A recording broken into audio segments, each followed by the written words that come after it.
नमस्कार फ्रेंड्स, मैं आपकी दोस्त, आपकी कोच, आपकी होस्ट आज फिर हाजिर हूं आपके साथ आपके फेवरेट टॉपिक यानी कि लॉ ऑफ अट्रैक्शन को लेकर के।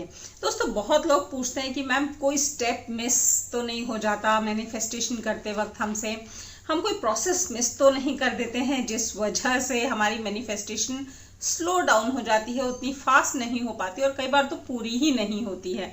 तो क्या किया जाए, एक ऐसा कुछ स्टेप वाइज हमें प्रोसेस पता हो कि कैसे मैनिफेस्टेशन करना है, हम जो चाहें हम लॉ ऑफ अट्रैक्शन के थ्रू हासिल कर सके, उसके लिए क्या करना है। तो दोस्तों, आज मैं आपको 8 स्टेप्स यानी कि 8 स्टेप्स में बताऊंगी कि कैसे आपका लॉ ऑफ अट्रैक्शन जो है थ्रू लॉ ऑफ वाइब्रेशन आप अपना फाइनली मैनिफेस्टेशन पूरा कर सकते हैं।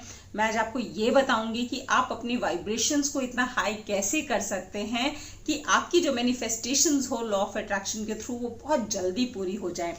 तो आज बात इसी की होने वाली है। अगर आप फर्स्ट टाइम मेरे चैनल पे आए हैं तो इसे सब्सक्राइब कर लीजिए ताकि इस तरह के यूजफुल वीडियोस रेगुलर आपको मिलते रहें, आपसे कोई वीडियो मिस ना हो। दोस्तों, उसके लिए आप बेल आइकन जरूर प्रेस कर दीजिएगा ताकि रेगुलर नोटिफिकेशन अपडेट्स आपको मिलते रहें। तो दोस्तों, अपनी वाइब्रेशंस कैसे हाई करें, कैसे अपनी मैनिफेस्टेशंस जल्दी पूरी करें, अगर हम उसकी बात करते हैं तो सबसे पहली चीज जो हमें समझनी है कि ये हम सब जानते हैं कि दुनिया में कोई भी चीज जो है एनर्जी के फॉर्म में है, यानी कि हर चीज एनर्जी है, अलग अलग फ्रीक्वेंसी, अलग अलग वाइब्रेशनल लेवल्स पे और अलग अलग कंसिस्टेंसी में, और उसी एनर्जी से सब कुछ बनता है। और ये भी हम जानते हैं एनर्जी के neither be created not be destroyed but of course it can change from one form to another. तो यानी कि जो हमें हासिल करना है, जो हम चाहते हैं, जो हम मैनिफेस्ट करना चाहते हैं, वो ऑलरेडी इस दुनिया में एग्जिस्ट करता है, उसे क्रिएट नहीं करना है, वो तो है यहाँ पे, बस वो हम तक पहुंचे उसके लिए हमें उसकी फ्रीक्वेंसी, उसके वाइब्रेशन लेवल तक पहुंचना है। कुछ इस तरह से समझें, अगर कि हम रेडियो सुन रहे हैं, हमें इंग्लिश पॉप सॉन्ग सुनने हैं और हम हिंदी क्लासिकल का चैनल लगाए बैठे हैं, तो हमें इंग्लिश पॉप सॉन्ग्स सुनाई नहीं देंगे। तो हमें उस रेडियो स्टेशन की फ्रीक्वेंसी सेट करनी होगी इंग्लिश पॉप सॉन्ग्स पे, तभी हमें वो सुनाई देंगे। तो ठीक उसी तरह कुछ भी हमें हासिल करना है तो हमें अपने सबकॉन्शियस माइंड की फ्रीक्वेंसी सेट करनी है उस लेवल पे जहाँ पे वो चीज़ एग्जिस्ट करती है जो हमें हासिल करनी है, तो हम उस चीज़ को बिल्कुल हासिल कर पाएंगे। हमें मेंटली स्ट्रांग रहना है, हमें अपने सबकॉन्शियस माइंड को उसके हिसाब से अडेप्ट करना है और हम वो पूरा कर लेंगे। तो दोस्तों, बात करते हैं 8 स्टेप्स की कि हम कैसे मैनिफेस्टेशन पूरी कर सकते हैं। Number 1 is thinking. यस दोस्तों, सबसे पहले कहते हैं ना कि everything which is into existence in the world first came to somebody's mind, यानी कि आपके दिमाग में, आपके थॉट्स में, आपके विचारों में वो चीज़ पहले आई और फिर इस दुनिया में आई।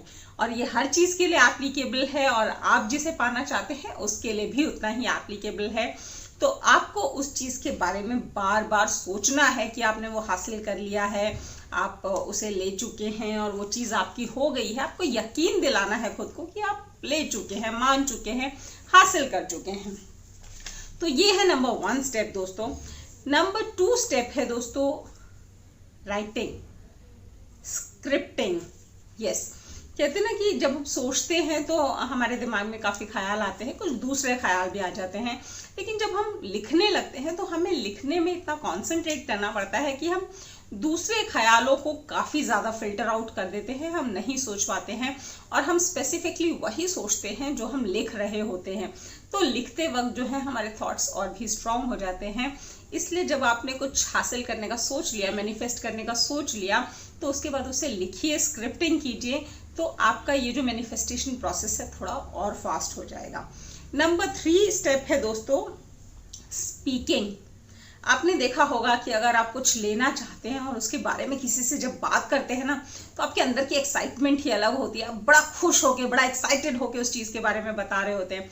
सपोज कीजिए आप एक नया घर लेने वाले हैं, आप जाते हैं, देखते हैं, सोचते हैं, अंदर अंदर देखते हैं डील कैसी है कैसी नहीं है, लेकिन जब आपको वो घर पसंद आ चुका है और आप किसी और को उसके बारे में बता रहे होते हैं तो आपका एक्साइटमेंट लेवल कहीं गुना ज़्यादा बढ़ जाता है। आप एक एक चीज़ इतनी बारीकी से बताते हैं, आप मतलब ऐसे बिहेव करते हैं जैसे वो घर सचमुच आप ही का है और आप उसके बारे में बता रहे हैं।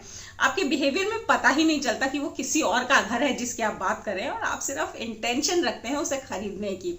तो स्पीकिंग जो है बहुत बहुत पावरफुल रोल प्ले करता है आपके मैनिफेस्टेशन में। You must have a manifestation partner और मैनिफेस्टेशन फ्रेंड जिसके साथ आप शेयर कर सको कि आप क्या मैनिफेस्ट कर रहे हो, तो आपके अंदर की एक्साइटमेंट और उठ के आएगी और आपका मैनिफेस्टेशन भी और फास्ट हो जाएगा। That was number 3 point. Then coming to number 4 point दोस्तों, दैट इज विजुअलाइजिंग। यस, जब आप देख पा रहे हो ना किसी चीज को हासिल करते हुए, आपने सोच भी लिया, लिख भी लिया, बोल भी लिया, और जब आप उसे क्लियरली विजुअलाइज कर पा रहे हो, मीन्स वो चीज़ आपके सबकॉन्शियस माइंड में पहुंच चुकी है, तभी आप उसे विजुअलाइज कर पा रहे हो, देख पा रहे हो कि आपने उसे ऑलरेडी हासिल कर लिया है। जब आप इस लेवल पे पहुंचते हो, नंबर 4 लेवल पे दोस्तों, विजुअलाइजेशन के, तो मीन्स आप अपनी मैनिफेस्टेशन में काफ़ी आगे बढ़ गए हो और आपकी मैनिफेस्टेशन पूरी होने के आधा रास्ता कवर कर चुकी है और आपकी मैनिफेस्टेशन जल्दी ही पूरी होने वाली है। तो आपको ये ध्यान रखना है कि जिस वक्त आपको लगे कि आप क्लियरली विजुअलाइज कर रहे हो, तो means you should be happy that you are on your way to success and it's a thumbs up for you. Number 5 step दोस्तों जिसकी हम बात करते हैं, that is feeling, emotions. Yes, कहते हैं ना energy in motion is emotion. तो ये जो एनर्जी है, सब कुछ एनर्जी है, जो हमें हासिल करना है वो भी एक फॉर्म की एनर्जी है, जो हम मैनिफेस्ट कर रहे हैं वो भी एनर्जी है। और जब हम इस एनर्जी को मोशन में ले आते हैं, यानी कि हम इमोशनल हो जाते हैं उस मैनिफेस्टेशन को लेके, हमारे अंदर फीलिंग्स आ जाती है, एक्साइटमेंट आ जाती है, तो हम उस चीज़ को बहुत जल्दी हासिल कर लेते हैं। क्योंकि एक्साइटमेंट तब आती है जब हमें उसे हासिल करने का फेथ होता है, बिलीफ होता है, और ये जो फेथ और बिलीफ है यही हमारी मैनिफेस्टेशन पूरी करके देता है। तो if you are emotional and about your manifestation and if you can feel it that you have already achieved it, then you have achieved it and you are almost at the verge of achieving it. तो feelings जो हैं बहुत ज़रूरी हैं। Number 6 point की दोस्तों बात करें तो दैट इज एक्शन। यस, अगर आपने फील भी कर लिया, आप इमोशनल भी हो गए, लिख भी लिया, सोच भी लिया, विजुअलाइज भी कर लिया, लेकिन आप उस पर एक्ट ही नहीं करेंगे तो पहुंचेंगे कैसे वहां तक? आपका रास्ता आधे किलोमीटर दूर पे है, आप यहीं बैठे बैठे सोच भी रहे हैं, फील भी कर रहे हैं, लिख भी रहे हैं, लेकिन वो आधा किलोमीटर अगर वॉक करके जाएंगे नहीं तो उस आधे किलोमीटर पे पहुंचेंगे कैसे?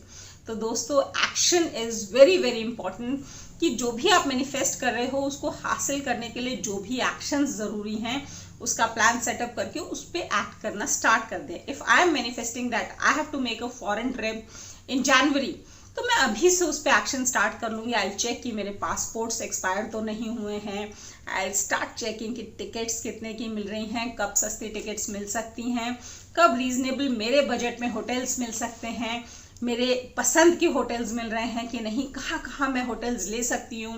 Then I start chalking out कि मेरे को कौन कौन सी जगह वहाँ घूमने जाना है, शॉपिंग के लिए क्या क्या लेना है वहाँ पे। तो ये सारे जो मेरे एक्शंस हैं ये मेरी मैनिफेस्टेशन को बहुत ज़्यादा फास्ट बना देंगे। तो action is very very very important to manifest anything. Next level दोस्तों नंबर 7 की अगर हम बात करें, दैट इज रेपिटेशन।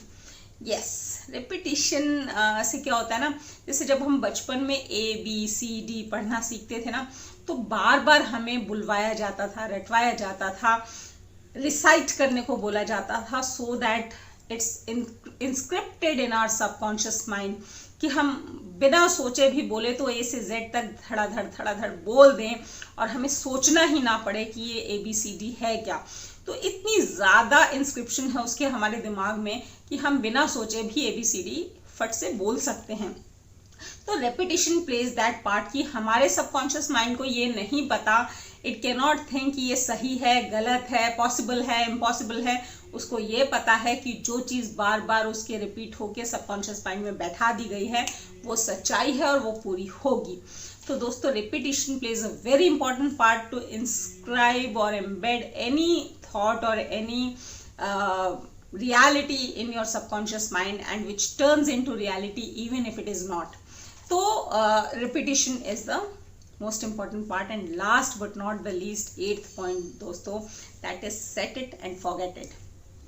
जब आपने सब कुछ कर लिया और आपके दिमाग में वो जो विचार है जो आप मैनिफेस्ट करना चाह रहे हो आपके सबकॉन्शियस में कंप्लीटली बैठ चुका है, it has become a part of you, उस वक्त उसको वहीं पे छोड़ दें और आगे बढ़े, अपने नॉर्मल काम में बिजी हो जाएं, अपने रोजमर्रा के कामों में बिजी हो जाएं और उसको वहां पे छोड़ दें। बिकॉज अगर बार बार आप फिर भी उसको सोचते रहेंगे तो आपके मन में डाउट्स आने शुरू हो जाएंगे, आप शायद क्रेव करने लगो। एंड ये जो आपकी वांटिंग की फीलिंग है, ये जो क्रेविंग है, ये एक तरह से स्कैर्सिटी की फीलिंग देती है आपको, which is a negative feeling.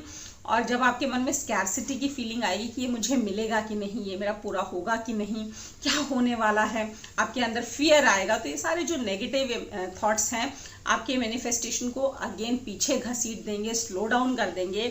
तो बेहतर है कि एक बार आपने जोश में उसको विजुलाइज कर लिया, फील कर लिया, एक्ट कर लिया उस पर, तो then set it and forget it. और ये आपकी मैनिफेस्टेशन 100% पूरी हो जाएगी अब, क्योंकि आप 8 स्टेप्स कर चुके हैं set it and forget it तक। तो finally you will receive it, and that's the final outcome of your manifestation through law of attraction. How did you find the video? Do comment in my comment box given below. And मिलते हैं मेरे next video में, तब तक के लिए thank you, धन्यवाद, नमस्कार, शब्बा खैर।